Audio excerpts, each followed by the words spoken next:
त्याचबरोबर वेगवेगळ्या ठिकाणी आपण त्याचा वापर करू शकतो। त्याचबरोबर जर आपले कोणते पार्सल आले असेल किंवा डिलिव्हरी बॉय त्याला सुद्धा आपण हा डीजी पिन सेंड केल्यानंतर तो सुद्धा एक्झॅक्ट लोकेशनला आपल्या मिळून आपला तो पार्सल देऊन सुद्धा जाईल। त्याचबरोबर डीजी पिनचा वापर हा ॲम्ब्युलन्स जी की एमर्जन्सी सुविधा असते त्यात सुद्धा आपण डीजी पिनचा वापर करू शकतो। तर मित्रांनो, आजच्या व्हिडिओमध्ये आपण पाहणार आहोत की आपल्या लोकेशनचा डीजी पिन कसा काढला जातो, त्याचबरोबर त्याचा वापर कसा केला जातो ते आजच्या व्हिडिओमध्ये आपण पाहणार आहोत। चला तर सुरू करूयात की कशा पद्धतीने डीजी पिन हा बनवला जातो। आपला डीजी पिन चेक करण्यासाठी आपल्याला इंडिया पोस्टच्या डाक.indiapost.gov.in या वेबसाईटवर यायचं आहे। या वेबसाईटची लिंक खाली डिस्क्रिप्शन बॉक्समध्ये देण्यात आलेली आहे। या वेबसाईटमध्ये आल्यावर आपल्याला दोन ऑप्शन मिळून जातील। त्यात पहिला आहे नो युअर पिन कोड। यावर क्लिक करून आपण आपल्या एरियाचा पिन कोड आणि पोस्ट ऑफिस पाहू शकता। आणि दुसरं ऑप्शन आहे नो युअर डीजी पिन। यावर क्लिक करा।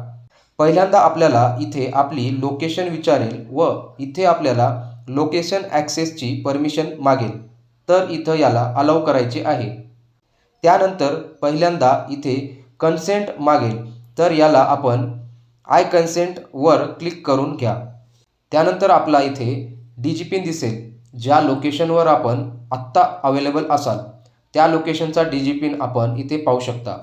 जर आपल्याला कोणत्या दुसऱ्या लोकेशनचा डीजी पिन पाहायचा असेल तर त्यावर आपल्याला क्लिक करावा लागेल, तर या पद्धतीने आपल्या समोर त्याचा डीजी पिन येऊन जाईल।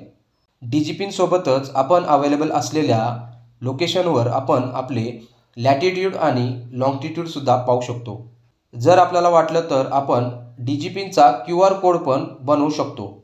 त्यासाठी आपल्याला इथे QR कोडच्या आयकॉनवर क्लिक करावा लागेल व इथे आपला डीजी पिनचा QR कोड बनून जाईल। डीजी पिनला कॉपी करण्यासाठी आपल्याला इथे कॉपी आयकॉनवर क्लिक करावा लागेल। त्यानंतर आपला डीजी पिन सुद्धा कॉपी होऊन जाईल। जर आपल्याला वाटलं तर आपण इथे शेअर आयकॉनवर क्लिक करून आपला डीजी पिन शेअर पण करू शकतो।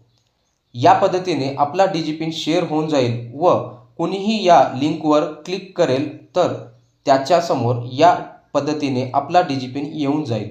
येथून कोणीही गुगल मॅपमध्ये ओपन करू शकतो। ओपन इन गुगल मॅप्सवर क्लिक केल्यानंतर या पद्धतीने गुगल मॅपमध्ये आपण ओपन होऊन जाणार। त्याचबरोबर डायरेक्शनवर क्लिक करून सरळ लोकेशनवर आपण जाऊ शकता।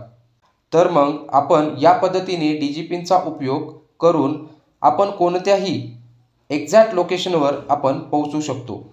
इंडिया पोस्टच्या